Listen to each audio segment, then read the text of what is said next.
जैसा कि आपने थंबनेल में देखा है कि आज मैं ग्रह गोचर की बात नहीं करूंगा। आज बात करूंगा कि कैसे चंद्रमा आपका मजबूत हो और चंद्रमा का प्रभुत्व क्या है, और जो कुंडली किंकर यंत्र यानी इस यंत्र की जो मैं चर्चा करता हूँ यह कैसे काम करता है, और यह सभी राशि लग्न वालों के लिए है। तो वीडियो शुरू करूं उससे पहले निवेदन है कि चैनल पर नए हैं तो चैनल को सब्सक्राइब कर लें और वीडियो को शेयर व लाइक कर दें, जिससे कि आप तक हमारी बातें पहुंच सके। आप जानते हैं कि मैं चंद्र फैक्टर नाम से चैनल चलाता हूं। ज्योतिष में चंद्रमा का क्या महत्व है आप सभी जानते हैं। चंद्रमा मन है, चंद्रमा मन सो जाता कहा गया है। तो चंद्रमा कैसे आपको प्रभावित करता है यह भी आप जानते हैं। पर चंद्रमा को मन कहा गया है तो मन है क्या? हमारे इस शरीर में सभी अंगों के नाम है और जितने नाम है उतने अंग हैं, पर मन किस अंग का नाम है, मन कहाँ है, यह नहीं बताया जा सकता। हमारे शास्त्रों ने कल्पना की कि मन हमारे हृदय के अंदर है। क्या हृदय ही मन है? बिल्कुल नहीं कहा जा सकता। लेकिन मन है कहाँ, मैं पहले उस बात को क्लियर कर दूं तो बात आगे बढ़े। मित्रों, मन हमारे इस हृदय में उत्पन्न एक प्रभाव है।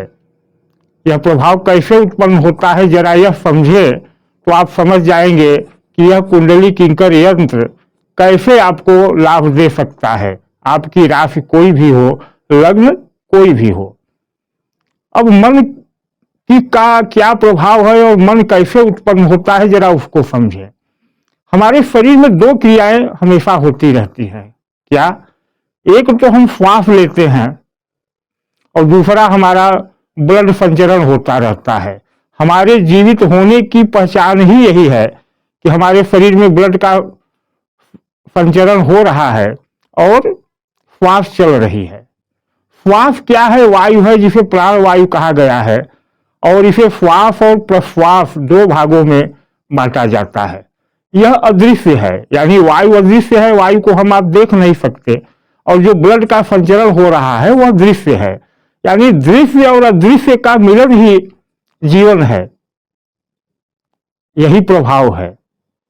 अब हम जो श्वास लेते हैं नाक के माध्यम से, तो समझें कि श्वास हमारे नाक से हमारे हृदय में आती है और फिर वापस इसी नाक से निकल जाती है। तो यह आने और निकलने के बीच का जो क्रम है यह एक प्रभाव उत्पन्न करता है, और इसी क्रम के अनुसार हमारा हृदय जो पंप करता है, जो ब्लड हमारे शरीर में संचरण करता है, इसी प्राण वायु की गति के अनुसार करता है। क्योंकि प्राण वायु का आना जाना ही हमारे हृदय को पंप करने यानी चलने के लिए ऊर्जा देता है। यह मेडिकल भी कहता है और यह हमारा साहित्य संस्कृति भी कहती है, हमारा वेद का विज्ञान भी कहता है। अब समझिए कि प्राण वायु आई और प्राण वायु निकल गई, तो प्राण वायु को नाक से यहां तक आने में और फिर निकलने में एक घुमाव जो यह माला है, जैसे यह माला आ रही है फिर ऊपर जा रही है, तो एक घुमाव, यह यंत्र है आया गया, एक घुमाव बन रहा है प्राण वायु में। यह घुमाव ही चंद्रमा है। चंद्रमा को भी आप देखते हैं, वैसे तो उसके कटावदार होने के वैज्ञानिक कारण है, लेकिन प्रभाव वही है। यही चंद्रमा है। जब प्राण वायु आती है और निकल जाती है तो उसके बीच में जो घुमाव बनता है वह घुमाव ही चंद्रमा है। अब यह घुमाव जितना सही, सटीक, सॉफ्ट, आसानी से, शांति से होगा, चंद्रमा उतना ही बलवान और मजबूत होगा। अब जिनकी कुंडली में चंद्रमा पीड़ित हो, लग्न कोई हो, राशि कोई हो, उनका यह प्राण वायु का घुमाव ही असंतुलित हो जाता है। यह घुमाव जो प्राण वायु का है, यानी अंदर आने और वापस जाने, यानी श्वास प्रश्वास के बीच में जो घुमाव है वह घुमाव ही अनियंत्रित हो जाता है, और यही मन है। इस घुमाव के दौरान जो यहाँ एनर्जी एकत्रित होती है या उत्पन्न होती है, क्योंकि जब कोई चीज कहीं आएगी और फिर उसी रास्ते वापस जाएगी तो यहाँ एक क्षण को इसको ठहरना होगा या इसकी गति शून्य होगी या गति कम होगी, तभी वह घूम सकती है।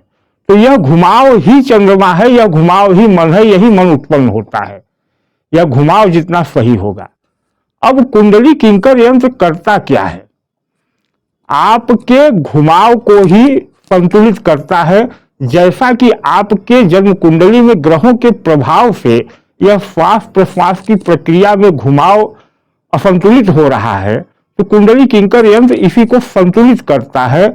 यह बनता ही इसलिए है कि इसमें आपके वह ग्रह जो आपकी इस प्रक्रिया को असंतुलित कर रहे हैं उसको संतुलित किया जाए। इसमें दो तरह का यंत्र होता है। एक यंत्र में केवल यह होता है जो आप देख रहे हैं कैप्सूल। श्वास के लिए महामृत्युंजय से लेकर के सिद्ध कुंजिका तक स्रोतों की बात होती है।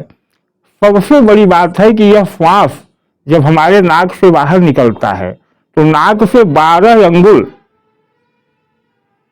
चल करके वायु में विलीन हो जाता है, यह प्राण है। और फिर उसी 12 अंगुल के क्षेत्र से ही वह श्वास हमारे अंदर आती है। यानी हमारे पूरे शरीर के 12 अंगुल के बाहर तक का तत्व हमको प्रभावित करता है। हम इसीलिए मंदिर जाते हैं, हम इसीलिए प्रार्थनाएं करते हैं कि हमारे आसपास जो 12 अंगुल तक की ऊर्जा है वह ऊर्जा अगर सात्विक और पावरफुल रहेगी तो हम पावरफुल रहेंगे। तो यह कुंडली किंकर यंत्र वही करता है कि आपके इस प्राण वायु के घुमाव को संतुलित करके यहाँ एक चंद्रमा को मजबूत बनाता है।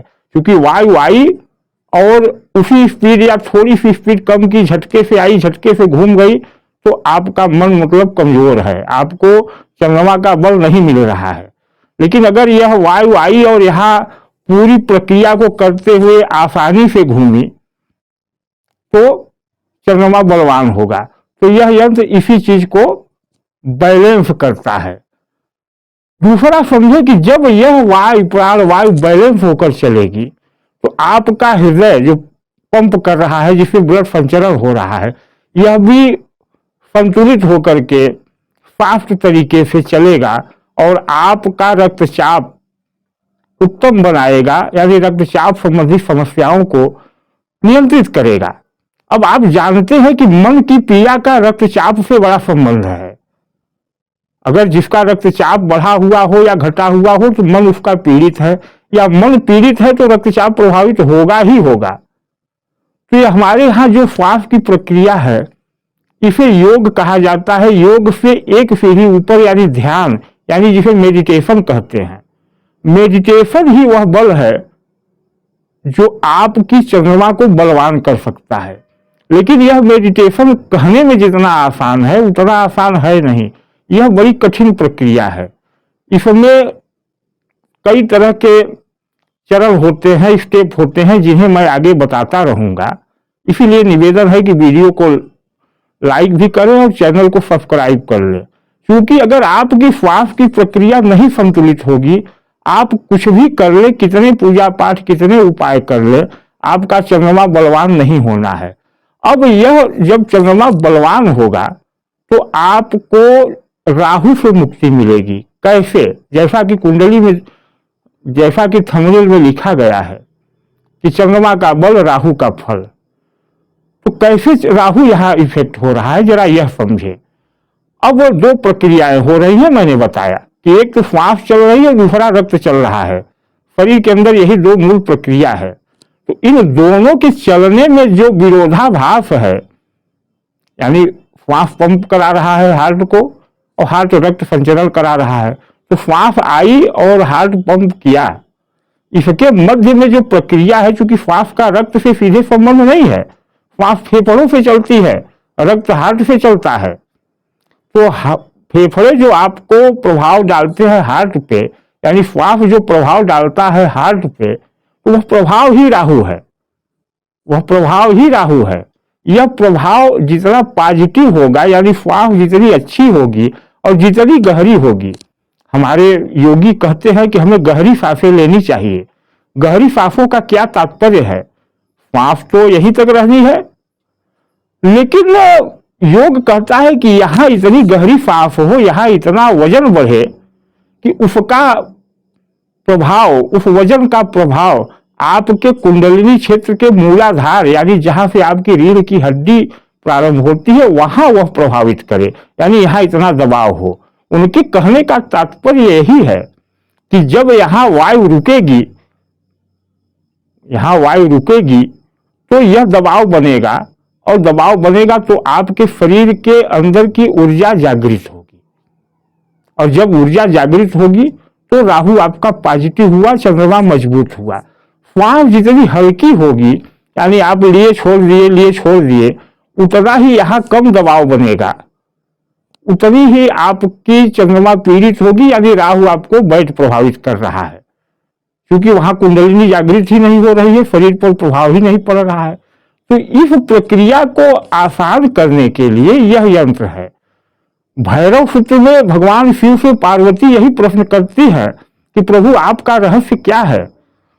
प्रभु शिव कहते हैं कि दो श्वासों के मध्य जो घटित हो रहा है वही चमत्कार है, यानी सांस आई गई फिर आने के मध्य जो अंतर है वही चमत्कार है।